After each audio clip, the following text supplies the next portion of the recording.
Myths and facts: cracking knuckles and arthritis.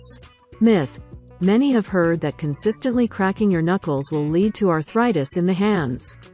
Fact: while the sound might be unsettling for some, current research suggests that habitual knuckle cracking isn't directly linked to hand arthritis. The popping sound arises from gas bubbles formed in the joint fluid bursting. While extreme repetitive force might not be great for the joints, the occasional knuckle crack isn't shown to cause harm. Myths and facts: cold weather and colds. Myth: going out in the cold or with wet hair will result in catching a cold. Fact: colds are caused by viruses, not cold weather. However, cold air can dry out the nasal passages, making it easier for viruses to enter. Moreover, during colder months, people tend to stay indoors in close proximity, leading to easier spread of viruses. So while the cold isn't directly to blame, it can indirectly play a role. Myths and facts: touching baby birds. Myth: touching a baby bird will result in its mother rejecting it due to the human scent. Fact: most birds have a limited sense of smell and wouldn't detect a human scent on their young. It's often safe to return a fallen chick to its nest. However, always ensure your intervention is necessary, as sometimes, young birds on the ground are just learning to fly. Myths and facts: the 5-second rule. Myth: if you drop food and pick it up within 5 seconds, it's safe to eat since germs take longer than that to transfer. Fact: bacteria can transfer to food nearly instantly upon contact. Factors like the cleanliness of the floor and the nature of the food determine contamination, not a strict time rule. While the risk might be minimal in certain environments, it's not entirely voided by the 5-second rule. Myths and facts: metabolism and eating late.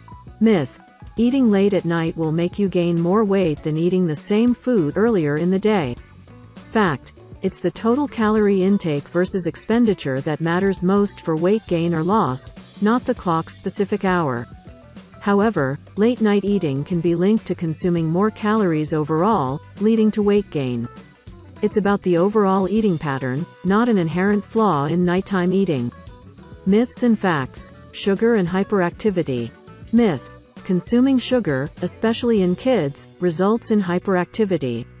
Fact: numerous studies have analyzed this claim, and most have found no consistent link between sugar consumption and increased hyperactivity.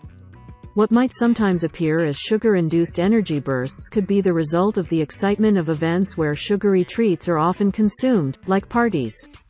It's essential to consume sugar in moderation, but not specifically due to hyperactivity concerns. Myths and facts: human brain capacity. Myth: people often say we only utilize 10% of our brain's capacity in our daily lives. Fact: modern neuroimaging has proven that almost every part of our brain has a known function. While not all parts of the brain are active at once, throughout a day, almost the entire brain is used at some point. The 10% claim is an old myth that has been popularized by media and even some educators. This misconception might have been based on an oversimplified understanding of neurological research in the early 20th century. In truth, our brains are always active, even when we're at rest or asleep. Myths and facts: carrots and vision. Myth: carrots have been famously touted as the go-to vegetable to enhance night vision. Fact: while carrots are rich in vitamin A, which plays a role in good vision, they don't grant superhuman night sight. The myth has roots in World War II, where the British spread it as a form of misinformation to explain their pilots' improved nighttime accuracy. In reality, it was advanced radar technology, not carrot consumption, giving them the edge. Myths and facts: swallowing gum. Myth: a common tale is that if you swallow gum, it stays in your stomach for 7 years. Fact: gum is indigestible, but it doesn't hang around in the stomach. Instead, it passes relatively quickly through the digestive system and is excreted. The base of gum is resistant to stomach acid and digestive enzymes, which sparked this myth. However, your body is proficient at moving non-digestible substances out. So, while it's not ideal to swallow gum frequently, the occasional accident won't lead to a 7-year digestive guest.